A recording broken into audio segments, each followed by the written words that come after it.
గోదావరి వరద ఉధృతి నెమ్మదిగా తగ్గుతోంది. భద్రాచలం దగ్గర మూడో ప్రమాద హెచ్చరికను ఉపసంహరించారు. ఇప్పుడు కేవలం మొదటి ప్రమాద హెచ్చరిక మాత్రమే కొనసాగుతోంది.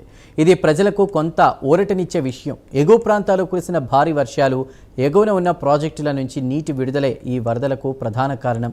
వరద ఉధృతి పెరిగినప్పుడు అధికారులు ముందు జాగ్రత్త చర్యగా వందలాది గ్రామాలకు విద్యుత్ సరఫరా నిలిపివేశారు.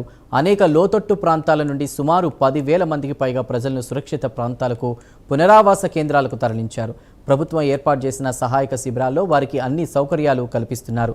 ధవళేశ్వరం బ్యారేజీ నుంచి దాదాపు 11 లక్షల క్యూసెక్కుల నీటిని సముద్రంలోకి విడుదల చేస్తున్నారు. దీనివల్ల దిగువ ప్రాంతాల్లో వరద తగ్గుముఖం పట్టింది. అయితే కనకాయలంక కాజ్వే ఇంకా నీట మునిగుంది. దాంతో ప్రజలు, విద్యార్థుల రాకపోకలకు ఇబ్బందులు లేకుండా అధికారులు బోట్లను ఏర్పాటు చేశారు.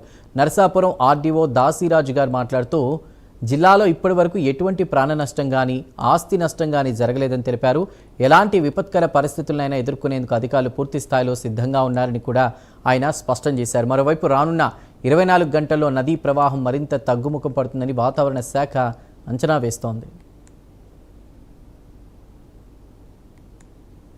4 రోజులుగా గోదావరి చాలా ఉధృతంగా ప్రవహిస్తుంది.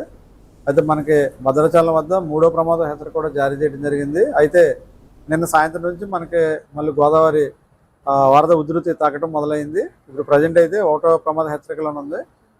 మనకి ఇప్పుడు 11 లక్షల క్యూసెక్లు వదులుతున్నారు మనకి ధవళేశ్వరం వద్ద. సాయంత్రానికి అది 10 లక్షల లోపు వస్తుంది. మనకి మూడో ప్రమాద హెచ్చరిక కూడా తొలగించడం జరుగుతుంది. ప్రజెంట్ అయితే మనకి ఒక కనకాయలంక కాజ్వే క్లోజ్ అవడం వల్ల అక్కడ బోట్స్ పెట్టుకున్నాము. పిల్లలకే కానీ లేకపోతే దైనందిన కార్యక్రమాలకు కానీ అది బోట్స్ పెట్టడం జరిగింది. అయితే ఈ రోజు ఇంకా వరద ఉధృతి పూర్తి స్థాయిలో తగ్గిపోవడం